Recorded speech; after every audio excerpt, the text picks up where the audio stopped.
The other day, a car drove past me and they kind of like shouted at me, not in a mean way. I had an iced coffee and they were like, hell yeah, iced coffees. And I noticed they had an Italian flag, so I shouted back, nice pride flag. And the shock and horror on their faces was delectable. The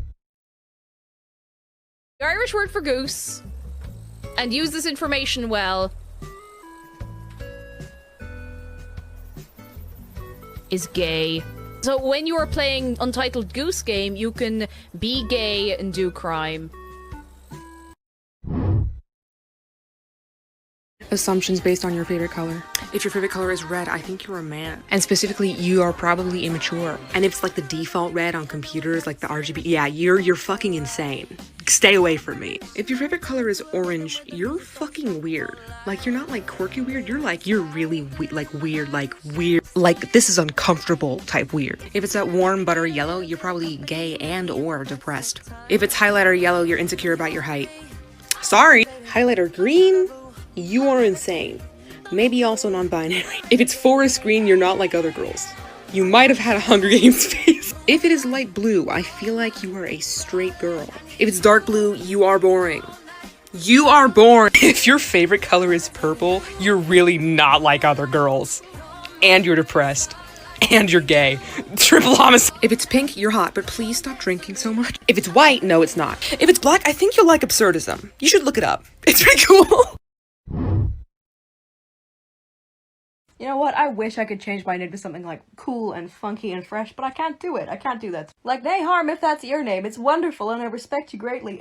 There's this one passage in this teen book. It was called Skullduggery Pleasant by Derek Landy, right? And there was this system in that universe where if once you learned of the world of magic, you had to change your name into something different because people could use your original name to control you. And I found this concept fascinating as a 12-year-old. Didn't realize why for another 7 years, but that's alright. And this was explained in the book, right? But they tacked on a little bit at the end there, which has haunted me ever since. The phrasing was, don't choose too cool of a name when you're young and fresh and full of adventure, right? Because you will age with that name, and people will run into you and find you mildly disappointing.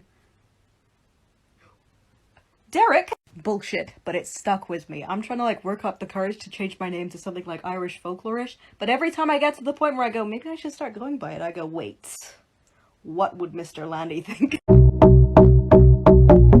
It's Brittany, babe. Been there, done that, messed around. I'm having fun, don't put me down. I'll never let you sweep me off my feet.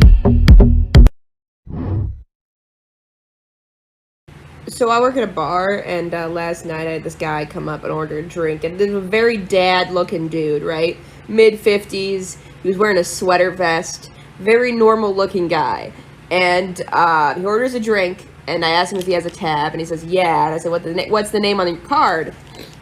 And he says, Gregory.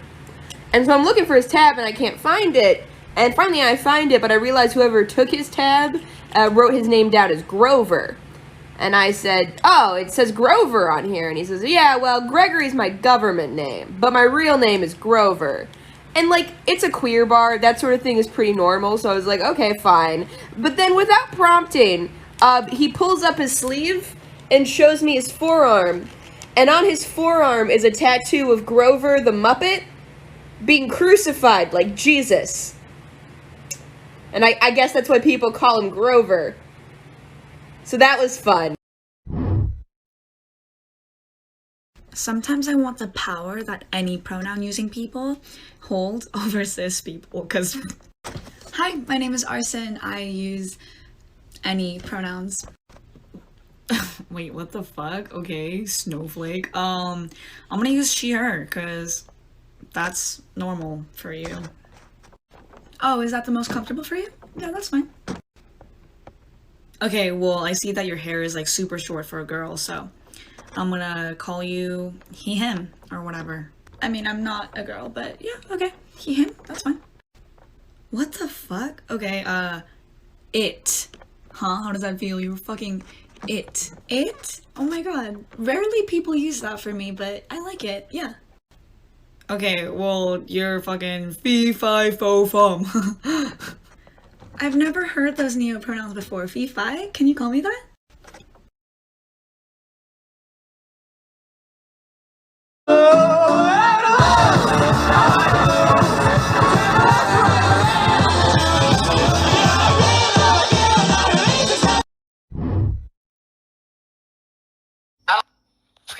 is an important question. Why don't more men wear eyeliner? This one's for the men who are too afraid to wear eyeliner, but actually want to wear eyeliner. Please excuse the shirtlessness, it is like 28 degrees in Ireland, and that is essentially to us like being on the sun. Step number 1, you want to choose your eyeliner. I would avoid anything that says liquid on it. That shit is unruly, unkept, and it will fuck your day up. Stick with these here pencils. They're cheap as crap, and you can find them in any pharmacy or online. Since this video is aimed at the people who haven't a lot of experience with eyeliner, I would stick to just keeping it on the bottom lid as close to your eyelashes as possible. And if you fuck up, don't worry, you can just smudge it with your finger. The pencils are great because you can control exactly how thick and how intense the lines are. So if you don't want to go super out there, completely fine, it's your journey. You can just put a little lighter line on and smudge it. I personally really like the kind of like more discreet look because it makes people question whether or not you're wearing eyeliner in the first place. And in little old Ireland, that is really funny to watch when it's an old man, you can't tell what the fuck you are. And last little tip, if you see eyeliner pencils that have like the words femme, girl, all this kind of stuff, don't be afraid. Wearing makeup, painting your nails, doing anything that is traditionally more feminine doesn't make you any less of a man. It makes you, honestly, more manly. That confidence is directly translated into the size of your stones. Good on you. Like, you could just go talk to each other, but instead you're on TikTok being like, Okay, I hear you, but remember, there's Rona, so we do try to stay away from each other. And second, it is not that easy to go up to a pack of 6'7" Romanian volleyball players and shoot my shot. I mean, I'll work on it, but I don't know if that's in the cards for me. My black snake and my donkey keep the predators at bay. The coyotes and the copperheads stay well enough away. The power that protects me is a circle made of salt. But when you come to get me, I won't feel a thing at all. The vultures that surround me ride the thermals up on high. Yeah, ever since you found me, I'm afraid that I might die.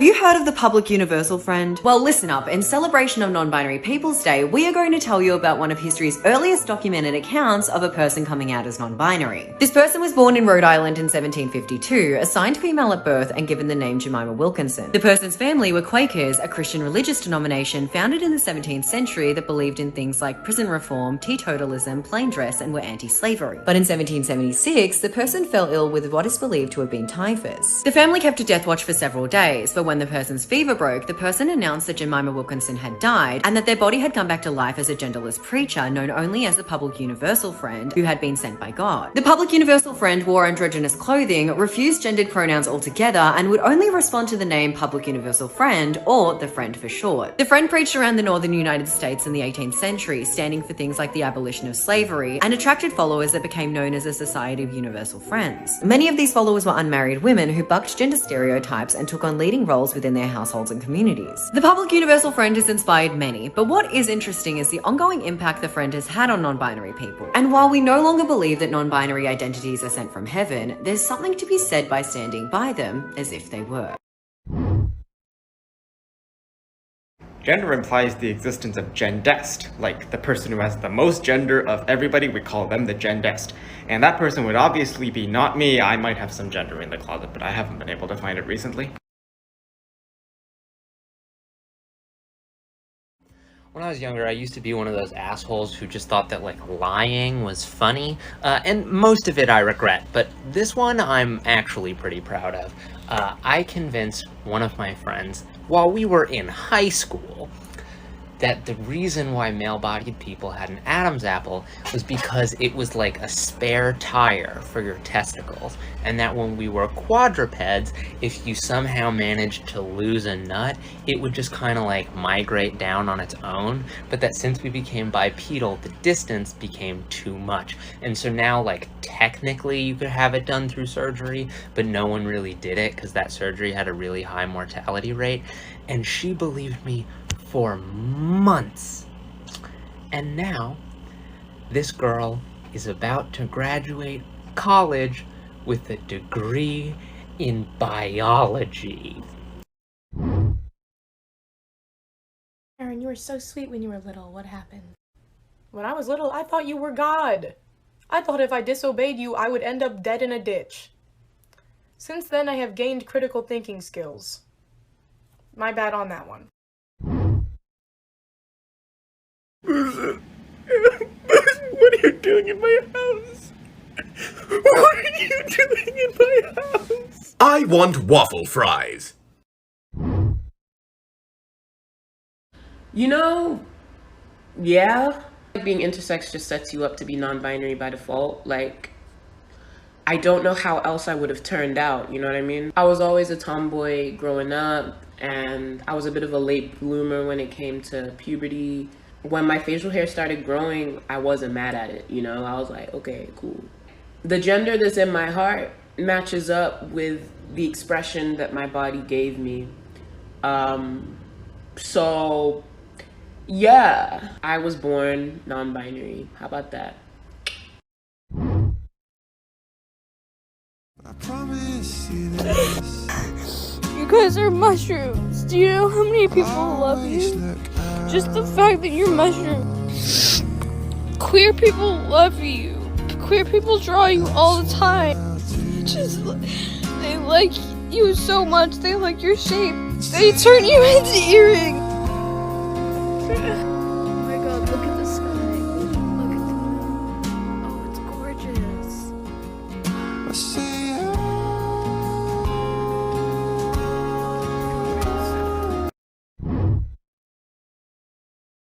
In my first video, I briefly showed this, which is the top tags and the top fics across all fandoms on AO3, and I didn't really get to go into it there, but I think that there's a lot we can learn from this.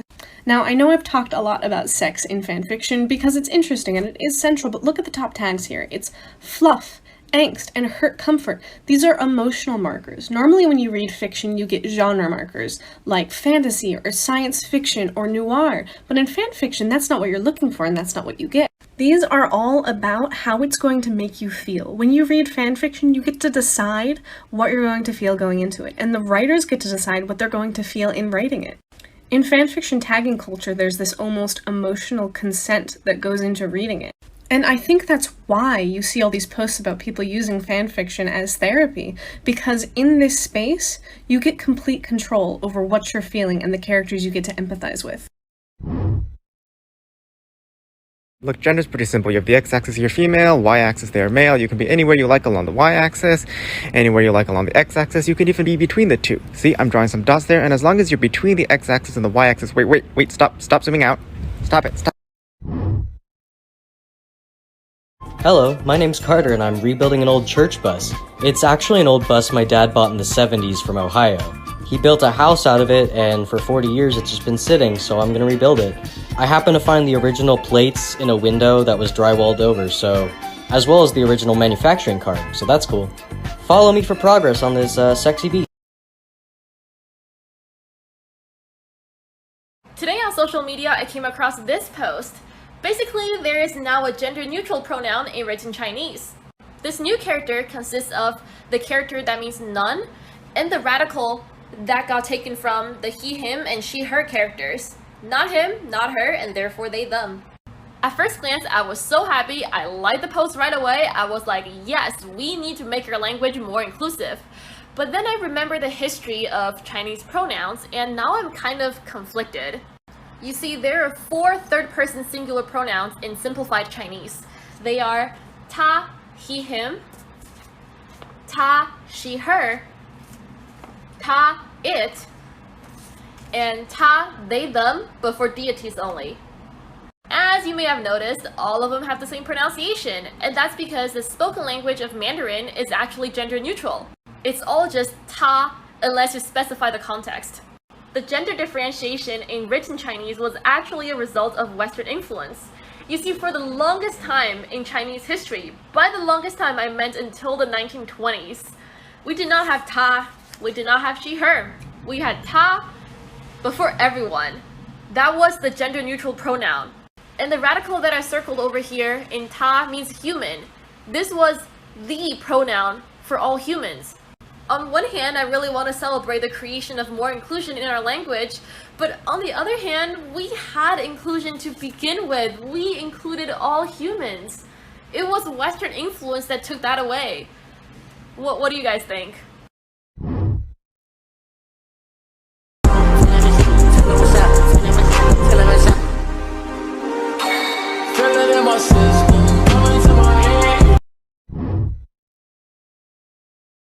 Don't get me wrong. It is a good thing that our society is at a point where we are breaking down gender roles, where we realize that clothes are just fabric and don't have a specific gender, and that anyone, be you cis or trans, is able to express themselves in a way that they feel most comfortable. That's all great. But I will say that 30 years ago, if you dressed like me, people would consider you trans kind of on sight. But these days, I get all these comments that are like, oh my god, boys in dresses, fashion. Let me make one thing crystal fucking clear, okay? I am not a boy with good fashion. I am a girl with horrendous fashion. I'm wearing this dress with basketball socks right now, okay? I'm not some boy fashion icon. I'm a girl who's barely holding it together.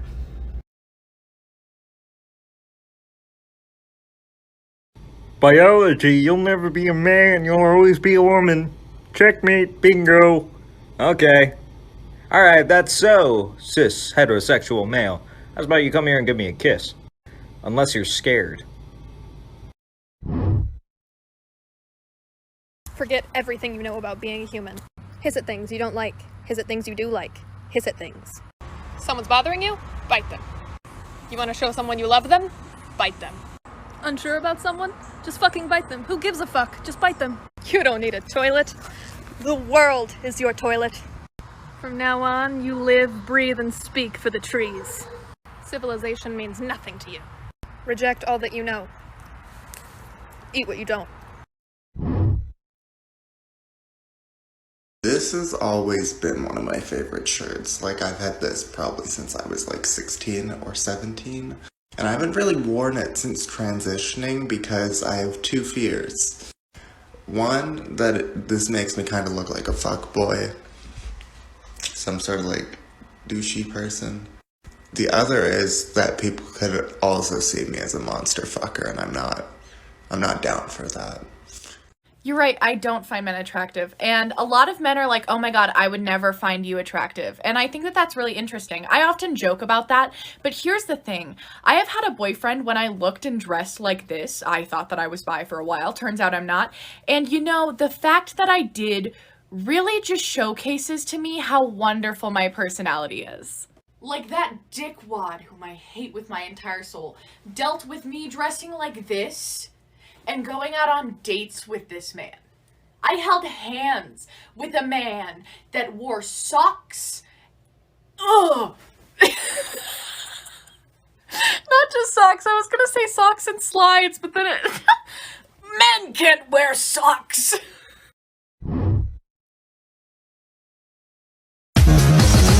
What you know about rolling down in the deep? When your brain goes numb, you can call that mental freeze. When these people talk too much, put that shit in slow motion, yeah. I feel like an astronaut in the ocean. My goal for coming out to all the people around me is that I'm just not gonna come out. I'm gonna go on estrogen and they're gonna have to figure it out from there, because I'm just gonna transform like a fucking butterfly. And then when people start asking me, didn't you used to be a boy? I'm gonna say, no. So that way they question their sanity. And at the end of the day, I am the victor and I have gaslit everyone.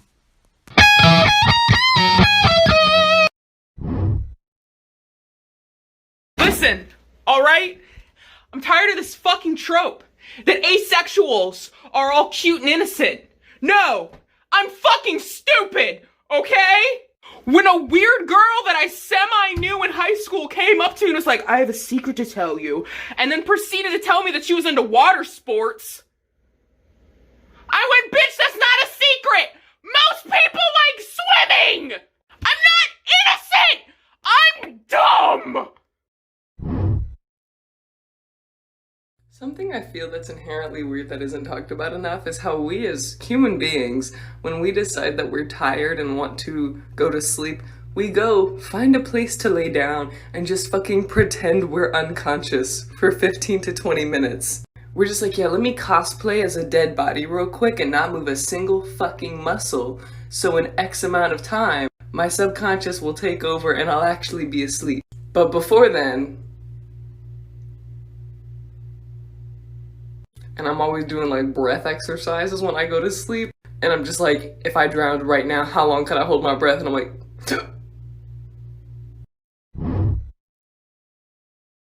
Do you know who else dead names and misgenders me? My mom!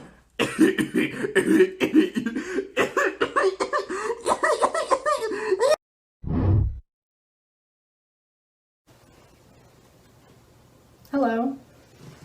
Thank you for your question. I'm going to use it to answer a few frequently asked questions. So this is Gatsby. He is 8 years old. I have had him since he was 5 years old.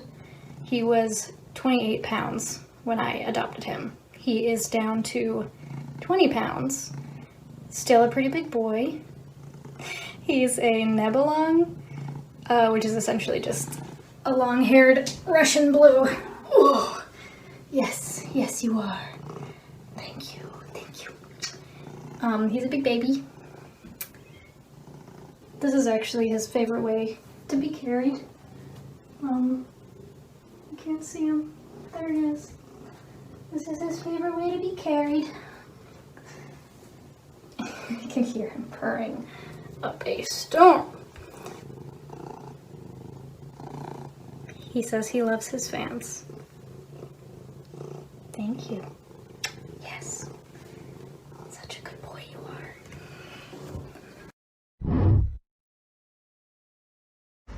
I think I'm mentally fucked for a reason. God forgot what the devil looks like. And I was put on earth to tease him, to watch him night after night after night after night. And I was only given talent to show everyone what they should not be.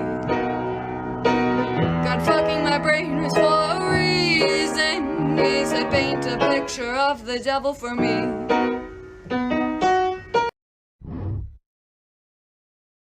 I always like to make my sketchbooks look as thick and messy as possible.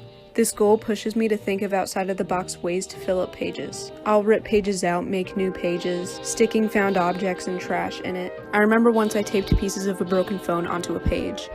Working with multimedia in a sketchbook in a place where it doesn't really have to look good really helps the creative gears going in your brain. So while leaving no empty space in a sketchbook is also a good practice, a really fun one is to stick trash and found objects in. I think I'm going to start a series showing a few ideas on how to bulk up your sketchbook. Follow me if you're interested. Fellas, I want you to take a look at your girl and then realize that you be losing in arguments to somebody who don't eat. I know he's like mostly playing, but I kind of want to talk about this.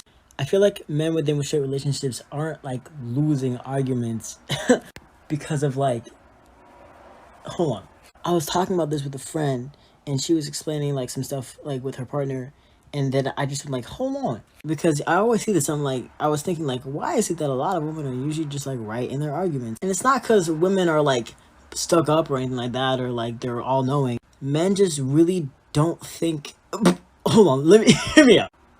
There's a lot of perspective that men lack because of the catering to them their entire lives. So when women are like, hey, maybe if you think of it like this, a lot of guys just go, oh, word.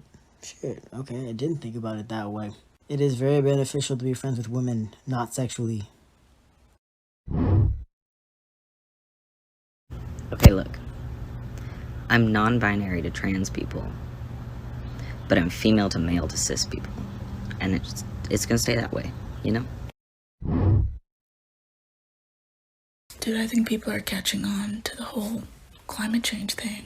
We were doing so good. We only set the ocean on fire once. I know, but now they're talking about how they don't like the paper straws and they're demanding actual change. What's wrong with the paper straws?